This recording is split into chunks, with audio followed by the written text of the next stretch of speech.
Hello, hello. Today we are going to talk about how you can decipher that little voice in your head, whether it's your ego or your intuition. My name is Kelly. Welcome to my channel. This is your place for manifestation, meditation, and yoga. Thank you so much for being here with me. Please remember to hit the like button and click subscribe before we dive in so that you're notified every time I post a new video. Okay, let's dive in. It can be really hard sometimes to decipher whether that little voice in our head is our ego or our intuition.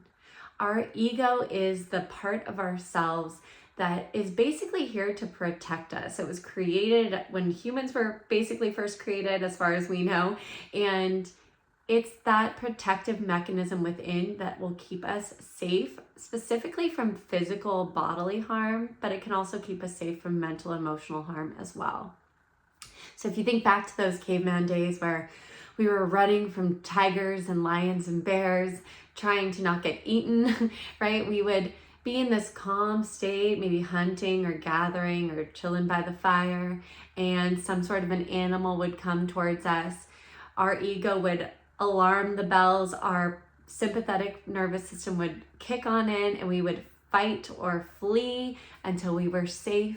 And then, we'd go back into that parasympathetic rest and digest state and calm down. So that's really what the ego is here for. Now, in the modern world, hopefully most of us do not have to find ourselves in those states of needing to fight or flee.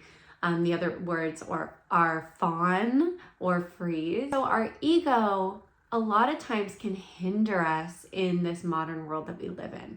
Because again, our ego is trying to keep us safe and comfortable. But our ego doesn't know the difference between physical harm or perceived harm, which comes in the form of stress or fear when we are trying to change our lives, right? To grow, we have to get out of our comfort zone, and that can be scary, and it's okay to be afraid. But we don't want that fear to stop us from moving forward towards our goals and our growth. So yeah, our ego is all about keeping us safe and comfortable, and it is not about getting out of our comfort zone. It wants to keep us safe and cozy in our little bubble, even if we don't want to be in this little bubble anymore. Even if this little bubble is actually really hindering us from our inner peace and our joy and living our purpose. Even if the little bubble that we're currently in is actually painful for us and we need to get out of it. Our ego is going to try to convince us that it's too scary out there, so we should just stay where we are. Our intuition, on the other hand, comes from our soul. It comes from our higher self. And our intuition leads with love. Our intuition is all about guiding us towards what will bring us more fulfillment and inner peace. It wants to guide us towards growth in this life. It wants to guide us towards our lessons. It wants to guide us towards living our purposes in this life that we came here to live. So our intuition, it's going to be a lot quieter than our ego, okay? It's going to sound a lot softer, and again, it's leading with love. So let's break it down real quick. What does our ego sound like? Ego can sound loud and scary and harsh and mean. It's that like mean girl in our voice sometimes, or mean guy.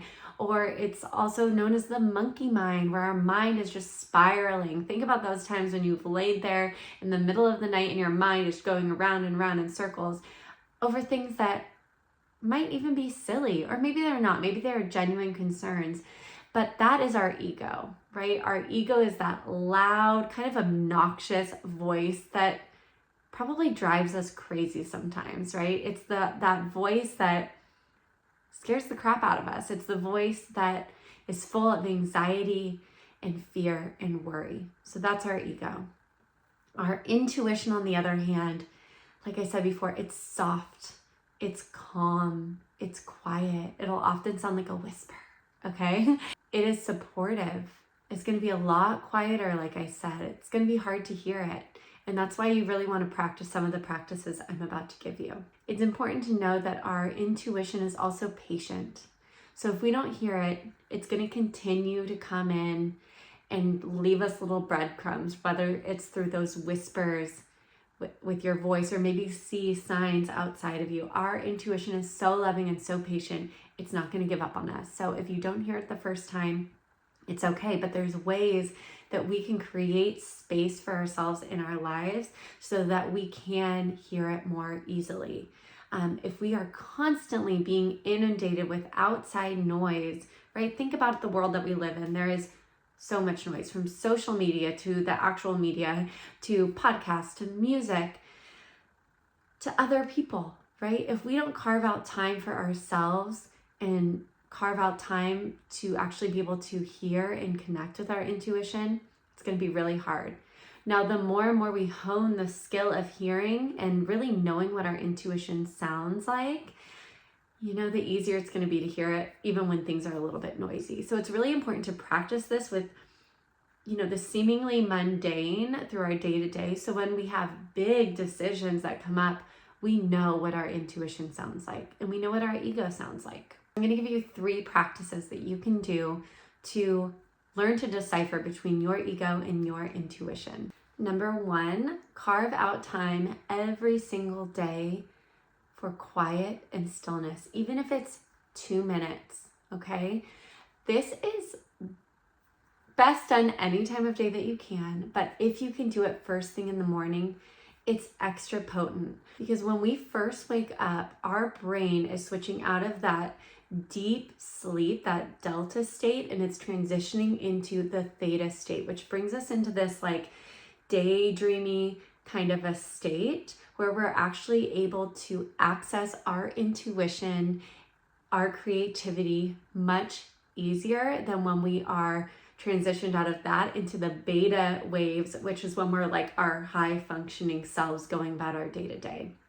So if you can find this quiet and stillness first thing in the morning, bonus points. It might be a little bit easier to hear your intuition then. Otherwise, before bed is always great. If you can't do either, any time of day, like I said, is great and can help you to really practice hearing your intuition. Something that you're going to notice when you first go into this practice of finding stillness and quiet is you're going to notice that monkey mind. Okay, so you can do a meditation when you do this, where you simply close your eyes, you focus on your breathing. You can even say to yourself, as you inhale, inhale, as you exhale, exhale. So just focusing on your breath. And then you're just going to observe without judgment the thoughts that come in. And you might notice that they're more focused on one area or another. Maybe they're really worrisome. Maybe they're anxious. Maybe they're thinking about what you have to do later. Maybe they're thinking about something that happened earlier that you're concerned about or upset about. So you're going to notice these ego thoughts coming in. But you'll notice as you do this practice consistently, you'll find more moments of peace and stillness in there. Don't worry about that happening. It will happen with time. And you'll also maybe notice sometimes you hear whispers, and that's your intuition. So this really brings you into a space of calm and ease. And by focusing on your breath, by taking deep breaths, we're activating that rest and digest state, the parasympathetic. We're bringing our body into a state of calm so that intuition has more space to enter. As you go into this practice, you can also ask your intuition a specific question if you're needing guidance on something, or you can just simply wait and see what your intuition has in store for you. Know that it might not always come to you during this moment of peace and stillness and quiet. Maybe it'll come to you later in the day.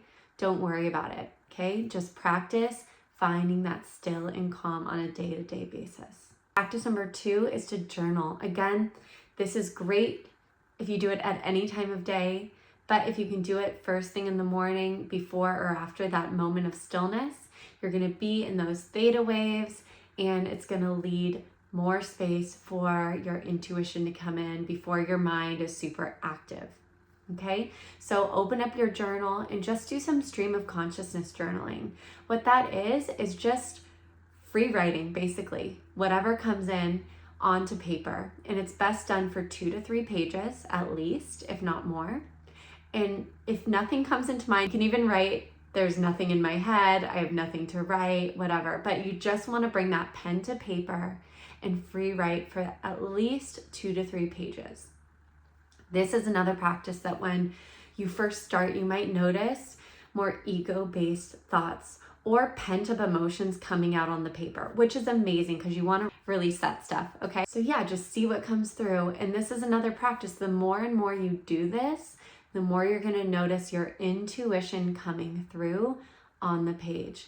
And you'll know because, again, it's loving, it's patient, it's supportive, it's calm, it's often quiet, okay? So you'll notice those things coming in your mind as you write it. Practice number 3 is to do things that bring you into a flow state. This is different for everybody, okay? For some, it might be surfing, right? Where you're just in this timeless state of awareness. You lose track of time. That's what the flow state is. So again, some people, it might be surfing. For some, it might be going for a walk. For some, it might be doing yoga. For some, it might be crunching numbers, okay? So it's very different for everybody. And a lot of times what brings us into our flow state is what is aligned with our purpose, okay? What brings us a lot of joy, what sparks our creativity. So do things that bring you into that state of timeless awareness and into flow, because then our active ego mind shuts off. We're just in the present moment. We're fully encompassed in the present moment. And that, when we are present, is when our intuition has more space to come in and whisper to us whatever it needs to share. Okay, last thing before we go, I want to give you 2 journaling prompts. So pull out that journal and get ready. Number 1, what kinds of ego thoughts have you noticed come into your mind most often? Are they anxious? Are they worrisome? Are they fearful? Are they stressed out? What do they sound like? Are they spiraling? Are they loud? Are they harsh? What do your ego thoughts sound like? And can you recall any specific times where your ego was coming in, trying to stop you, trying to keep you in that comfort zone, even when you felt like you were ready to break out of it? Number 2, I want you to recall a time when you remember hearing your intuition. What did it sound like? Was it soft? Was it quiet? Or was it louder but also calm? What did your intuition sound like in that moment? And what other times can you recall, knowing something was for you, maybe it was scary, but you remember hearing your intuition? Are you ready to learn the tools to live a life of greater authenticity and peace? Then join me for my one-on-one Soul Spark coaching program or one of my upcoming retreats. Specifically, I have Bali coming up at the end of September 2024. You can find links for both of those in the description box below. And if you're watching this video later, still go ahead and head to those links. I always have new and exciting things coming up. All right, take care. Please remember to click like, click subscribe, and I will hopefully see you back here very soon. Namaste.